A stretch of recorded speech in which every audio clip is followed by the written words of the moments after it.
Assalamualaikum warahmatullahi wabarakatuh. Perkenalkan, nama saya Sakira Zendia Kadwina dengan NIM 88842400223. Di sini saya dari Fakultas Kedokteran dan Ilmu Kesehatan dari jurusan Keperawatan angkatan 2024. Saya akan menyampaikan materi tentang cairan elektrolit atau biasa kita kenal dengan cairan infus. Berbagai macam cairan infus dan juga kegunaannya. Infus merupakan metode pemberian cairan yang dilakukan secara langsung melalui pembuluh darah. Cairan yang diberikan ini dapat berfungsi sebagai cairan pemeliharaan ataupun cairan resusitasi.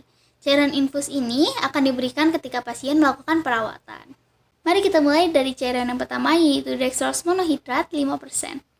Cairan ini seperti yang dapat dilihat memiliki label berwarna hijau. Lalu selanjutnya ada cairan InACL dengan 0,9% dengan labelnya berwarna orange. Lalu selanjutnya ada cairan ringer laktat atau bisa disebut juga RL dengan labelnya berwarna merah. Lalu selanjutnya ada cairan NaCl lagi nih. Cairan NaCl 3% dengan label berwarna kuning. Lalu selanjutnya ada cairan LSO atau sodium klorid yang biasanya digunakan pada pasien yang mengalami pneumonia di kepala dengan labelnya seperti yang bisa dilihat berwarna kuning.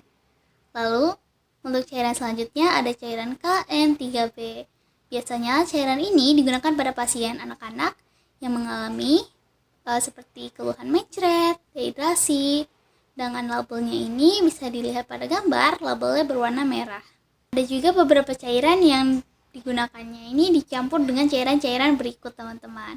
Yang pertama ada cairan Maylon yang digunakan untuk pasien yang mengalami asidosis metabolik atau bisa juga untuk pasien gagal ginjal yang sedang menunggu untuk melakukan cuci darah dengan anjuran dokter. Selanjutnya cairan MgSO 40% digunakan pada pasien ibu hamil yang mengalami preeklamasi atau eklamsi. Seperti yang bisa dilihat. Lalu selanjutnya KCl 7.46% yang biasa digunakan untuk kasus pasien hipokalemi atau kekurangan elektrolit kalium. Gambarnya seperti bisa kalian lihat ya teman-teman.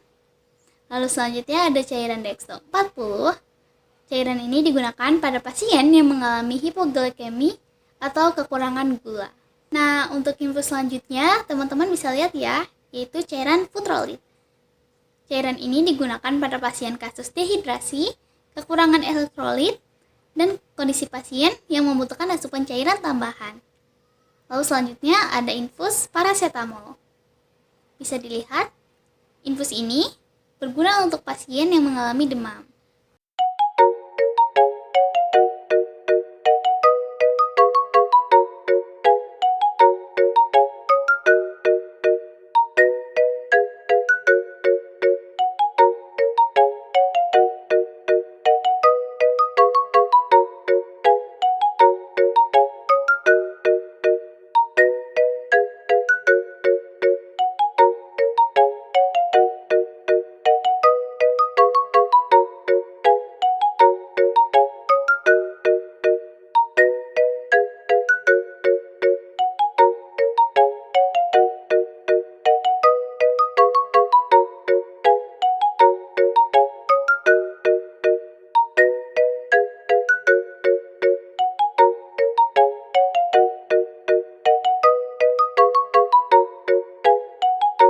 Teman-teman, itu dia cairan-cairan infus. Wah, banyak banget ya dan beragam.